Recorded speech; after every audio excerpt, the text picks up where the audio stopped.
Alright, so today we're going to be talking about all about salt. And I went to Dr. James D's Twitter because a lot of my notes are from his book called The Salt Fix. And as you can see, he has listed some of the top leading causes of death. And salt is not on there for good reason, but sugar is. And unfortunately, how bad sugar is to us has been sort of hidden or not truly discussed accurately, and true real salt has been demonized. So I just wanted to share this information with you in hopes that you can impart it into your life and get the benefits, because at the end of the day it's really about us taking care of each other. So I just really wanted to make sure that I get this information out. I talked about sugar some, and now I want to talk to you about salt. And one of the things too, I want to show you the salts that I'm using and share my protocol and actually the information all about salt. One of the salts that I'm actually using, Dr. James D doesn't even mention in his book, and it's this salt that you can see here. It's a form of herb sea salt, and the reason why I'm using this salt is because it also has iodine from kelp, which is very important. In real salt, there's no iodine in it, but it has all the other trace minerals except iodine. And this herb salt product also has celery, and celery has sodium in it. It's a really, really good product. Get it from vitacost.com. Don't support Amazon if you can avoid it, and it's actually cheaper on Vitacost. So I really love that product. Makes your cooking taste better as well. I have two other salts as well that I'm using besides this. Redmond sea salt right here. This is the one that Dr. D mentions in his book. It's his favorite. It's actually not my personal favorite, but I use it as well. It's really good stuff. I think it's mined out in Utah. You could check them out. Again, vitacost.com has the actual salt, so you could purchase it from there or from your local health food store. And of course, Amazon sells it as well. And then the salt that I like, that's my personal favorite that I use, is actually this one, Celtic sea salt. And it's a gray salt, really, really good stuff. I think it's from like France, and it's like air dried or whatever have you. Really, really good. And I just want to get out the way for those if you can't make it through the video. My personal protocol is literally every 3 hours I take a pinch of salt, put it on my tongue, and sip it down with water.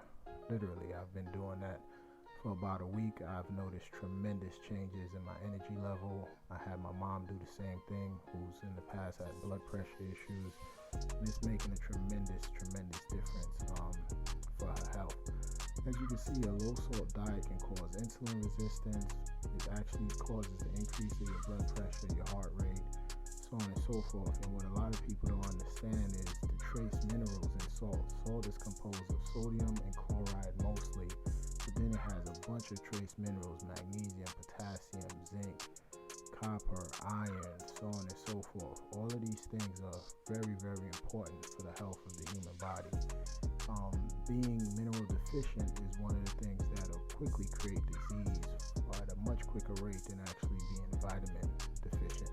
And as we well know, with things like GMOs, so on and so forth, with what they've done to the soil, with the pesticides and herbicides, our food is nowhere as nutritious. And so if it's not in the soil, it's not in you.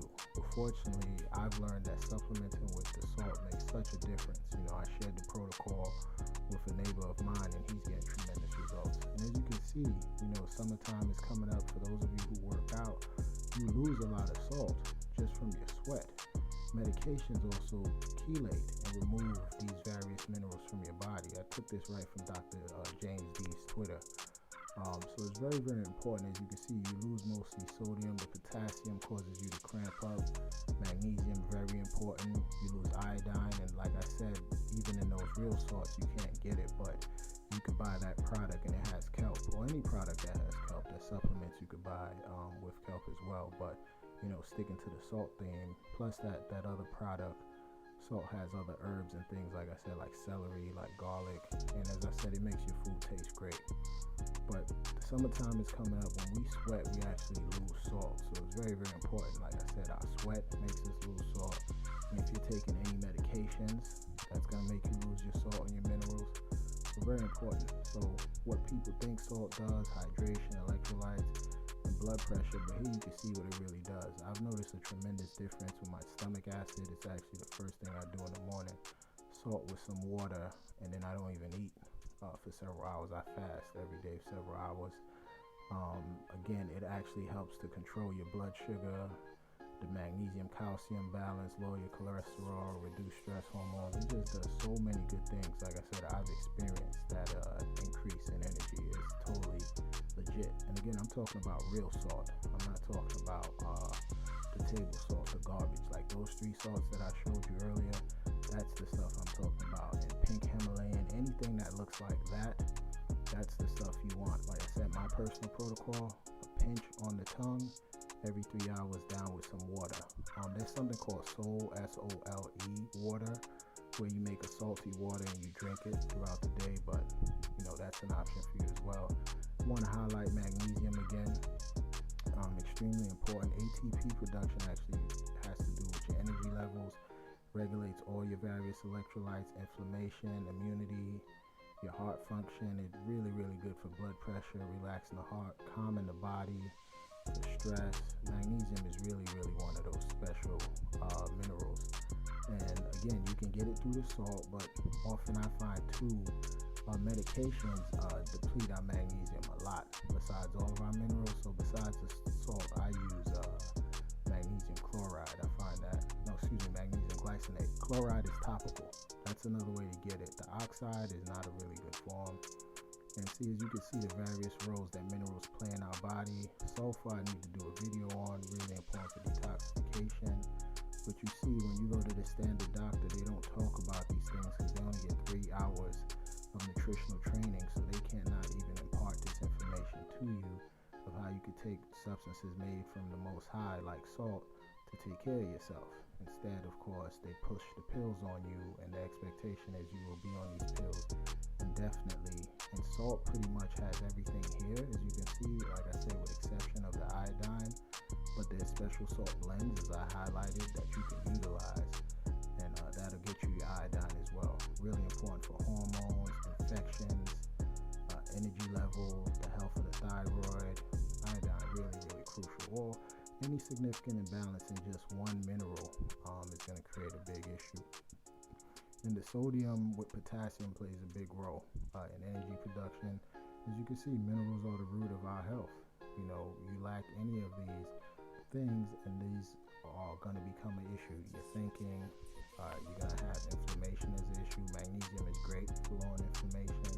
Potassium, calcium, honestly, you could just get from food. They fortify a lot of our food with calcium. Iron as well, but the zinc is very important.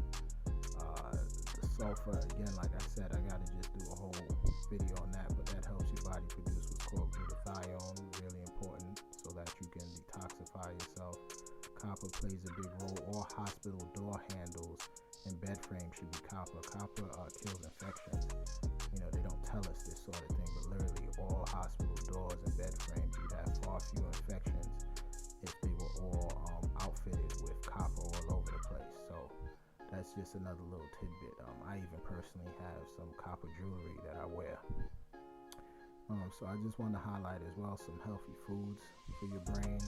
The omega-3s, you can get them from things like chia seeds, hemp seeds, turmeric, of course, highly anti-inflammatory, lion's mane, the mushroom, blueberries, preferably organic, cacao, preferably organic, your leafy greens. The magnesium L-threonate, that's a little more expensive, but I like the glycinate. Honestly, if you got glycinate, I find you don't necessarily need the L-threonate. It's a little more pricey though.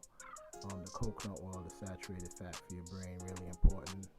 I personally use MCT oil with any caffeine I take. I can't really tolerate coffee, even if it's organic, even in small amounts. But if you are drinking coffee, preferably organic, make sure you use follow up with some salt. Coffee is a diuretic. It actually leaches minerals from your body. It stresses the adrenals, and that's how you get that energy that coffee provides.